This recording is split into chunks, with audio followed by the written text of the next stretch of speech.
I think that most people that believe in the globe don't really think about it. They just believe in it because they're told that we live on a globe. And that's the end of it. However, I think that people that actually start to really think and do the research begin to realize we probably don't live on a globe. When you really do the research, when you really look into it, when you really start to learn about the stars right above your head, when you can go out at night and you can name 10, 15 stars on any given night, and you can look up and say, oh, there it is, there it is. You're never, ever gonna believe that we live on a spinning ball, because you're gonna realize it would be impossible if we were endlessly spinning 1,000 miles an hour at the equator, 66,700 miles an hour around the sun, chasing the sun through the galaxy infinitely and forever. We would never see the North Star in the same spot every night, and we do. The Georgia Guidestones proved that, which is, in my opinion, why they ripped them down. My telescope proves that. It's been tracking the North Star for a couple of months now, and it hasn't moved at all, not a centimeter. So that should tell you we're not endlessly spinning. Now, I have explained how the sun actually works, and I'll do it again quickly. So in the summertime in New England, we have something called the summer solstice. The summer solstice is on June 20th.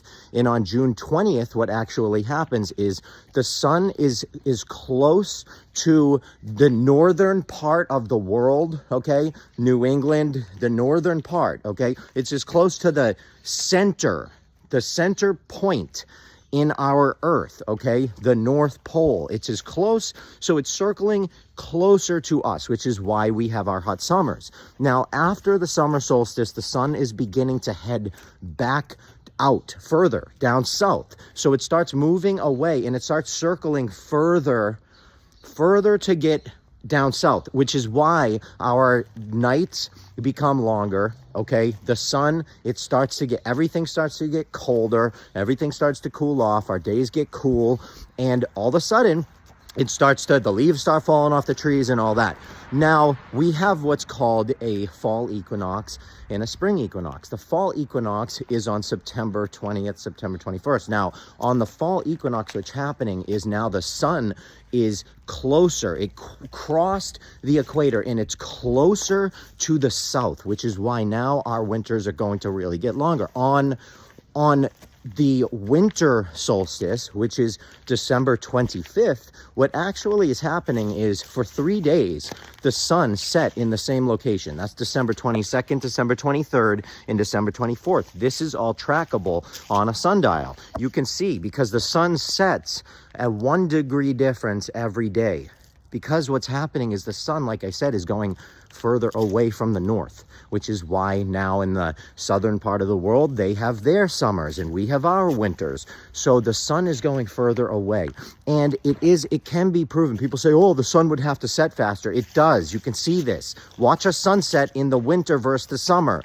It sets faster because the sun is going faster away to get down south. Now, the winter solstice, like I said, for 3 days, the sun stops moving. In ancient cultures, the sun was the son of God because God made the sun. You couldn't talk to God. God was an invisible force, but you could talk to his son. And his son, God's son, was our risen savior. This is where we get these words and these terms because the risen savior, he rises and he saves us because if he didn't come back, we would freeze. Now on December 25th, why we call this day Christmas is because the sun, after the 3 days that it's set in the same spot, it actually begins to move again. So the ancient people considered anything that didn't move for 3 days dead. So they said that the sun died for 3 days. And then on the 4th day, on December 25th, it was resurrected. And you have the birth of the Son of God, okay? That is what December 25th is. That is the winter solstice. Now, at this point, the sun is as far away from the north as it's going to get. And I believe that's why it does that stutter step almost for 3 days. Because it's like, should I go? Should I come back? Should I just keep going? What should I do? And every year, so far, throughout history, it has decided to come back, which is why it is our risen Savior, and it comes back. Now, What happens is, so that is the winter solstice. Now what happens is on the spring equinox, which is March 20th, the sun is crossing over the equator, if you want to call it that, and it's coming back to the northern part to the center point. It's coming closer to the northern part of the world, what we call the globe. That's not a globe, okay? It's a circle, and a circle is flat. Now, what's interesting is on the spring equinox, okay, what is happening is on equinoxes, what is actually happening visibly and observably is that we have equal day and equal night, okay? It's the only 2 days a year that's equal. You have 12 hours of daylight, 12 hours a night. This happens twice a year. Now, on that day, what's happening is, if you look up, we are in Aries, the constellation Aries. Aries is the ram. Now, the sun, and this is why the Jewish people blow the ram's horn and celebrate the ram on this day, on September 20th, on the equinox. It's because they're celebrating the sun being victorious over the ram, okay? And the sun is defeating the ram and coming back. Our Savior, our risen Savior, is decided to finally come back, which is why we get our Easter. And even the Christians say that Jesus is the reason for the season. And of course he is, because Jesus is the sun, and the sun coming back during that equinox, during that period where now it's closer to us in the north, it is, of course, our risen Savior. Because it's coming back. So all these words and terms work. This is where we get this, okay? What you need to understand is the Bible, the New Testament, was written by Greek Gnostics.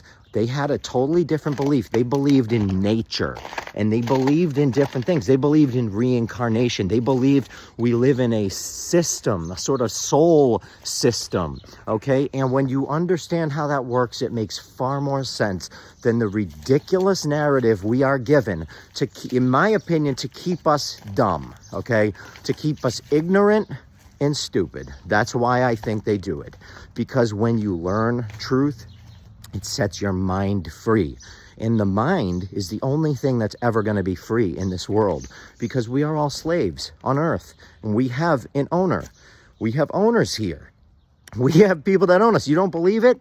I mean, I'm only speaking for Americans. I live in America. I've never lived anywhere else. But in America, we are slaves as soon as we are born. And that's the truth. And when you learn about money and Social Security and what it is and how we are all part of the body social, okay? And that money has no connection to gold or silver. It's a belief system. It's fiat currency. When you understand that words and terms are connected, there's a reason why money is currency, and why a current is found in water, and why a bank is found on the sides of a river, and why when you go to jail, they put you in a cell and they charge you, because we are all batteries, okay? We are all walking batteries, and they are taking advantage of us and our energy. That's what I believe. And this is the kind of stuff that I teach. If you're interested in learning, you can go to my website. If you really want to support me and really want to have a connection with me, because if you become a subscriber on my website, a $5 a month subscriber, you get my phone number, you get all sorts of content that is only found on that private page. But you don't need to do that. You can also just go to my website. There's tons of free information, and I put it up there for people to learn. Free. Cost is zero, because I want people to learn. However, if you do want to learn more, you can always learn more. But, I love you all. I am trying to get people to start to think for themselves and use their own brain, because I know each and every one of us are capable of learning. I truly believe that. I love you all. This is my opinion, and I hope to see you at my website.